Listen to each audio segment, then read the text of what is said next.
Shalom, senang berjumpa kembali dengan anak-anakku sekalian. Hari ini adalah pertemuan kita yang ketiga untuk membahas pelajaran agama Kristen untuk kelas 6 di bab 10, halaman 84 buku paket kita ya, yaitu perbuatlah seperti untuk Tuhan. Di pertemuan sebelumnya kita sudah belajar tentang bagaimana melayani sesama di bab 9. Ya. Ada cerita atau pendahuluan kita untuk belajar materi hari ini di halaman 85. Alkitab memberi kita kesaksian bahwa Tuhan Yesus tidak hanya hidup bersama-sama orang yang kesusahan. Dia juga peduli kepada mereka. Dia menolong orang-orang miskin, orang sakit, orang tersisih, orang teraniaya, tertindas, dan banyak sekali bentuk-bentuk penderitaan yang dijumpai oleh Yesus pada masa pelayanannya di dunia. Di bagian A, yaitu tulus. Ada sebuah cerita tentang Alicia yang sangat berbakat dalam bernyanyi. Ia tidak menyanyiakan bakatnya itu, bahkan dengan bakatnya itu dia bisa mengumpulkan pundi-pundi rupiah. Apakah dia sombong? Apakah dia angkuh? Apakah dia pamer? Nah, kita lihat bagaimana selanjutnya Alicia menerapkan cara hidup sebagai orang Kristen dalam hidupnya. Nah, pernahkah kalian berbagi? Saya kira ini pernah dilakukan. Mungkin juga anak-anakku ada yang sering dalam berbagi, dalam melayani, menolong sesama. Nah, kapan dan di mana? Dan kemudian kepada siapa kita berbagi? Cerita Alicia mengingatkan kita kepada cerita tentang kehidupan jemaat mula-mula atau jemaat perdana. Nah, nanti anak-anakku akan baca di rumah kitab Kisah Para Rasul pasal 4 ayat 32 sampai 37, cara hidup jemaat mula-mula. Nah, kehidupan mereka yang penuh dengan kebaikan ini membuat mereka disukai oleh banyak orang. Melalui kehidupan inilah kemudian banyak orang memberi diri untuk dibaptis. Ada dalam kitab Kisah Para Rasul 2 ayat 41 sampai 47. Cerita dari Alicia. Kemudian cerita kehidupan jemaat mula-mula itu menggambarkan bagaimana orang mengasihi dengan tulus. Bagaimana kita berbagi dengan tulus. Bagaimana kita berbuat dengan tulus. Nah, kemudian di bagian B ada sebuah kisah lagi, yaitu kisahnya Dr. Lee, di mana Dr. Lee ini dia lahir dalam keluarga yang berkekurangan atau keluarga yang tidak mampu. Di mana suatu ketika adiknya itu meninggal karena terkena penyakit disentri. Ya. Karena pada saat itu pelayanan rumah sakit masih sangat minim. Kemudian Dr. Lee bercita-cita untuk menjadi seorang dokter. Nah, sekalipun dia ditertawakan oleh teman-temannya karena kondisi atau keadaan keluarga Dr. Lee pada saat itu yang masih kurang mampu, tidak menyurutkan niatnya atau tidak menyurutkan cita-citanya untuk menggapai seorang dokter, menjadi seorang dokter. Nah, kisah Dokter Lee ini memberi kita gambaran tentang bagaimana melayani dengan sepenuh hati. Nanti anak-anakku akan baca secara keseluruhan bagaimana kisah Dokter Lee ini di halaman 86 dan 87. Ia rela meninggalkan kehidupannya yang nyaman. Ya. Diceritakan di kisah Dokter Lee ini bahwa ketika dia sudah menjadi dokter dan dia tinggal di Jerman, ia mempunyai kehidupan yang cukup mapan.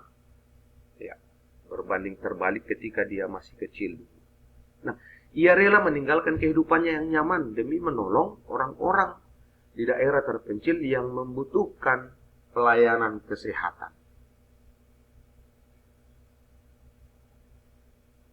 Meninggalkan kehidupan yang nyaman, meninggalkan kehidupan yang penuh dengan kebahagiaan, dengan berbagai kelimpahan harta atau berlimpah harta, memberi diri untuk melayani orang-orang yang membutuhkan.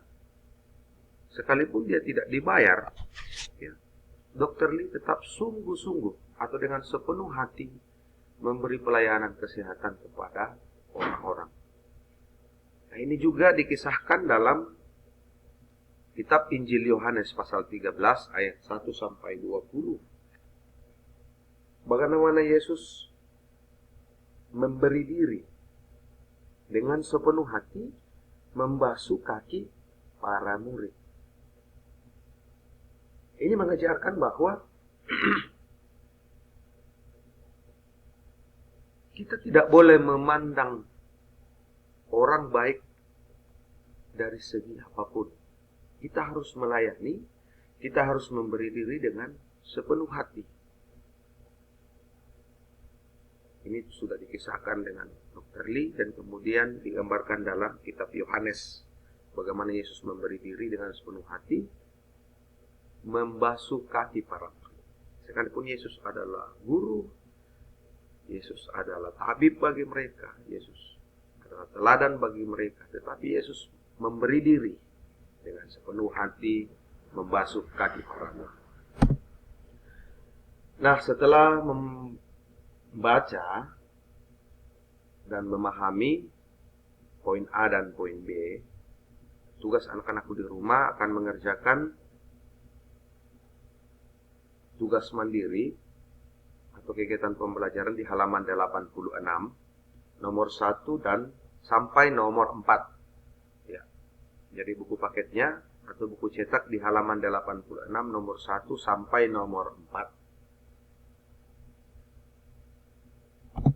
Nah, kemudian di bagian C, kita harus membantu atau berbuat sampai selesai.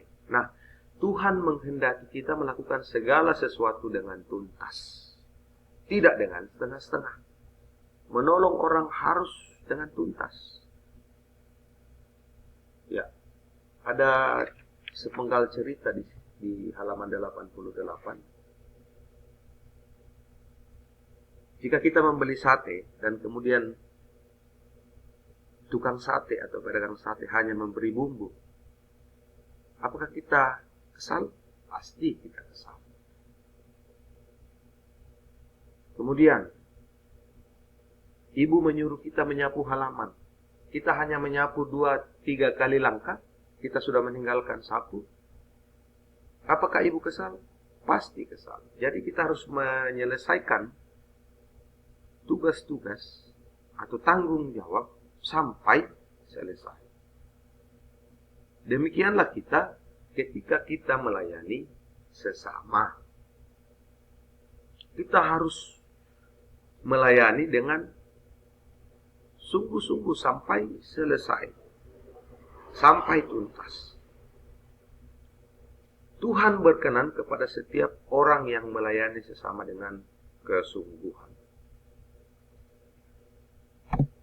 Nah, dalam pelayanannya kepada jemaat, Paulus tidak hanya memahami panggilan Allah, tetapi ia memiliki tekad dan komitmen untuk melakukan panggilan dan menanggung resikonya.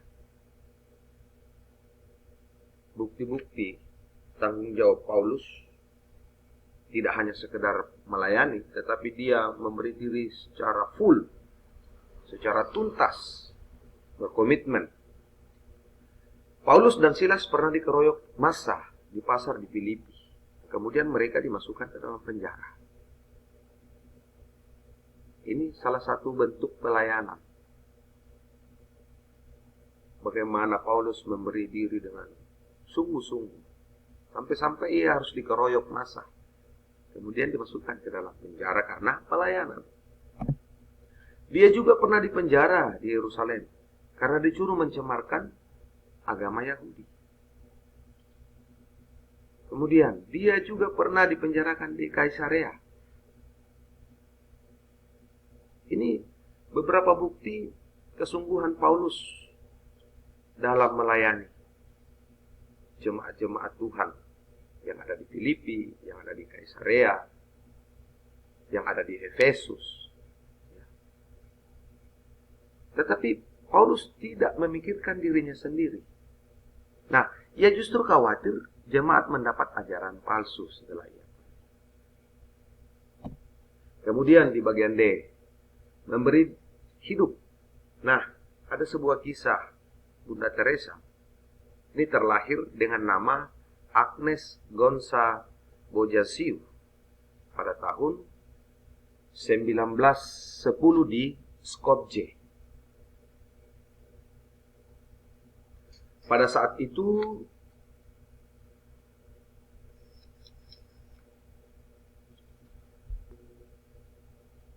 dia baru berumur 12 tahun.